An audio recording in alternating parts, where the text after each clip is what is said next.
दोस्तों, आज मैं आपके लिए इस मांगा का एपिसोड 4 लाया हूं। तो एपिसोड 4 की स्टार्टिंग में हम निंग को देखते हैं जो डॉक्टर जेड का ऑफिस बैच देख रहा होता है, जिस पर डॉक्टर जेड का पूरा नाम नहीं लिखा होता। तो ये देखने के बाद निंग सोचता है कि डॉक्टर जेड बहुत ही सस्पिशियस पोजीशन पर होंगे, इसलिए उनके ऑफिस बैच पर भी उनका रियल नेम नहीं लिखा। तो ये सोचने के बाद फिर निंग ऊंची आवाज़ से कहता है, तो क्या हुआ अगर डॉक्टर जेड का रियल नाम नहीं लिखा, तो फिर भी मैं डॉक्टर जेड की आइडेंटिटी को ढूंढ निकालूंगा, उसके बारे में ज़रूर पता लगाऊंगा। तो ये सुनने के बाद हम जू वुई को देखते हैं जो निंग को देख रहा होता है और अपने एक फ्लैशबैक को याद करता है, जिसमें हम देखते हैं कि जब जू वुई ने निंग से फाइनल एग्जाम में ज़्यादा नंबर ले लिए थे तो निंग को इस बात पर गुस्सा आ गया था और निंग ने कहा था कि हाँ, मैं ज़रूर जू वुई से, अगर इस बार एक मरतबा फिर मैं जू वुई से हार गया, तो ये कहने के बाद कहता है अगर क्या हुआ, अगर मैं जू वुई से हार गया तो इसमें क्या हुआ, तो मैं जू वुई को अपना बना लूँगा। तो ये सुनने के बाद हम देखते हैं कि जू वुई, और इसके बाद हमारा सीन प्रेजेंट पर शिफ्ट होता है, जहाँ पर हम देखते हैं निंग जू वुई के बहुत पास होता है और जू वुई को घूर घूर के देख रहा होता है।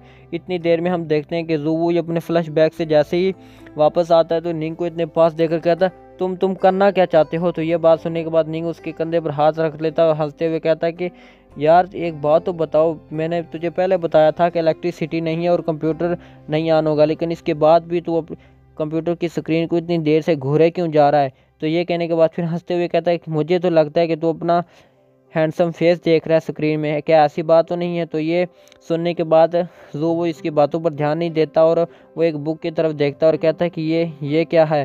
और वो जैसे ही इस बुक को उठाता है तो उस बुक से एक फ़ोटो नीचे ज़मीन पर गिरता है और उस फोटो को उठाकर निंग देखता है और निंग कहता है कि ये किसका फ़ोटो है।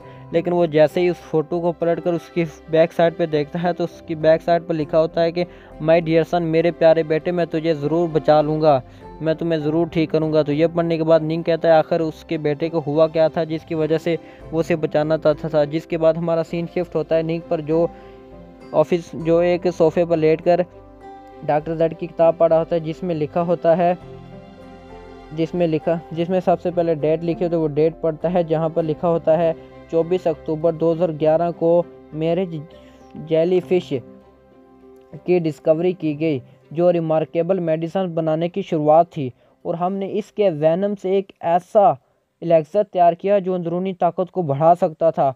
और ये इजाद मेरे लिए इज्जत और शोहरत की बात थी, और मेरे लीग जिसने मुझे यहाँ पर भेजा था वो भी ये देखने के लिए आए। मगर जब हमने एक एक्सपेरिमेंट किया तो हमें पता चला कि इस सब्जेक्ट टेस्ट ने उन लोगों का हार्ट रेट और टेम्परेचर बहुत ही कम कर दिया, यहाँ तक नहीं बल्कि उनके नसों और दिमाग तक को भी डैमेज पहुँचाया। लेकिन अजीब बात ये थी कि वो लोग सनलाइट से डरते थे और सिर्फ लिक्विड फूड ही खाते थे जिसका टेम्परेचर 38 डिग्री सेंटीग्रेड हो, और इससे ज़्यादा गर्म और ज़्यादा ठंडी चीज़ से वो डरते थे।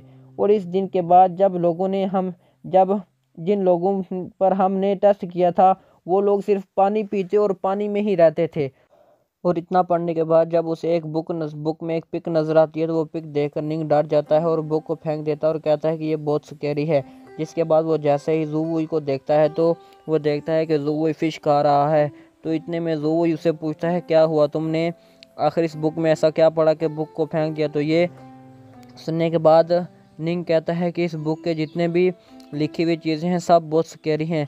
तो इतना सुनने के बाद वो भी कहता है लो ये कुछ फ़िश खा लो। तो फ़िश खाते हुए निंग उससे पूछता है कि तुमने ये फ़िश कहाँ से पकड़ी। तो ये सुनने के बाद वो भी कहता है मैंने इसे सी से पकड़ा। तो ये सुनने के बाद निंग डर जाता और कहता क्या तुम यहाँ से गए थे और तुमने ये सब सी से पकड़ा है। तो ये सुनने के बाद वो वही कहता है घबराओ मत, वो सिर्फ रात को ही बाहर आते हैं और दिन को बाहर नहीं आते, इसलिए हम दिन को सेफ हैं। तो ये सुनने के बाद उसके बाद हमारा सीन कट होता है, जिसके बाद हमें रात का सीन दिखाया जाता है जहाँ पर निंग कहता है कि अब यहाँ पर अंधेरा हो चुका है। तो ये सुनने के बाद जू वुई सी की तरफ देख रहा होता है और कहता है कि हाँ अब वो भी आ चुके हैं।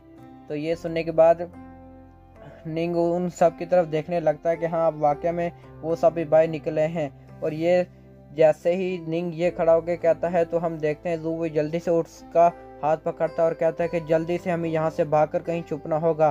तो ये सुनने के बाद निंग कहता है कि हाँ मुझे एक जगह पता है जहाँ पर हम अभी भी छुप सकते हैं। वो एक कमरा है और उसमें एक दरवाज़ा भी लगा हुआ है और इस दरवाजे को ये लोग नहीं तोड़ पाएंगे। और इतना कहने के बाद हम देखते हैं कि ये दोनों उस कमरे के पास खड़े हो जाते हैं और जैसे उस कमरे को खोलकर उसके अंदर जाने लगते हैं तो ज़ूवी एक टॉर्च ऑन करता है। तो ये देखने के बाद निंग कहता है तुम्हें ये टॉर्च तुमने यह कहाँ से लाई। तो ये सुनने के बाद ज़ूवी कहता है जब मैं खाना ढूंढ रहा था तो मुझे ये टॉर्च मिली। तो ये सुनने के बाद निंग कहता है तुम तो बहुत जीनियस निकले यार। तो ये सुनने के बाद ज़ूवी कहता है हाँ मैं जीनियस हूँ, लेकिन अभी फ़िलहाल अंदर चलो। और इतने में जैसे ही वो दोनों अंदर होते हैं तो निंग की नज़र एक फ़ोटो पर पड़ती है, जिसे देखकर कहता है कमरे में देखकर कहता है कि मुझे लगता है ये कमरा किसी बच्चे का है। और फिर वो जैसे ही वहाँ पर उस फ़ोटो को देखकर कहता है कि ये फ़ोटो तो ये तो डॉक्टर जेड का बेटा है और ये तो लिटिल जेड रूम, ये यानी छोटे जेड का रूम है। तो ये सुनने के बाद ज़ूवी कहता है तुमने ऑलरेडी उसे निक नेम भी दे दिया, लेकिन एक सोचने की बात है कि डॉक्टर जेड और लिटिल जेड आए कहाँ से। और जितने भी मॉन्स्टर मैंने देखे हैं मुझे सब एक बच्चे लगते हैं कि जैसे ये जितने मॉन्स्टर हैं सब बच्चे हैं, लेकिन सोचने की बात यह कि ये सब आए कहाँ से। और ये सुनने के बाद निंग कहता है कि ये देखो यहाँ पर इसके बारे में सब कुछ लिखा हुआ है।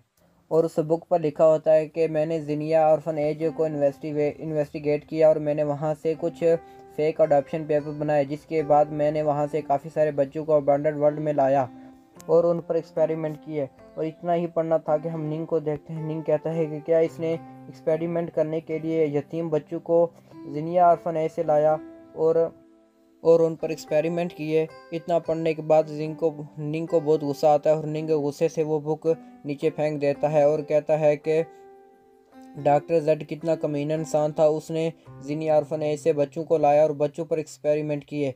तो ये सुनने के बाद ज़ूवी कहता है क्या ज़िनिया। और इतने में ही ज़ूवी को याद आता है डॉक्टर जेड के बारे में। जब ज़ूवी छोटा था और ये भी ज़िनिया ऑर्फनेज में रहता था और उस वक्त डॉक्टर जेड इसके पास आया था और कहा था कि ये बच्चे क्या तुम मेरे एक एक्सपेरिमेंट का हिस्सा बनना चाहते हो। इतने में हम देखते हैं निंग कहता है कि क्या ज़ूवी तुम्हें क्या हुआ, तुम क्या सोच रहे हो। इतने में ही हम ज़ूवी को देखते हैं जो डर जाता है और कहता है कि नहीं मैं कुछ नहीं सोच रहा, बस ये कोई थोड़ी बहुत ही याद थी। और इतना कहने के बाद हम देखते हैं कि हमारा ये चैप्टर इसी जगह पर एंड हो जाता है। तो फ्रेंड्स हम आगे नेक्स्ट चैप्टर में देखेंगे कि आखिरकार ज़ूवी के साथ क्या हुआ, ज़ूवी क्या सोच रहा था और ज़ूवी ने डॉक्टर जेड को अपनी इमेजिन में क्यों देखा।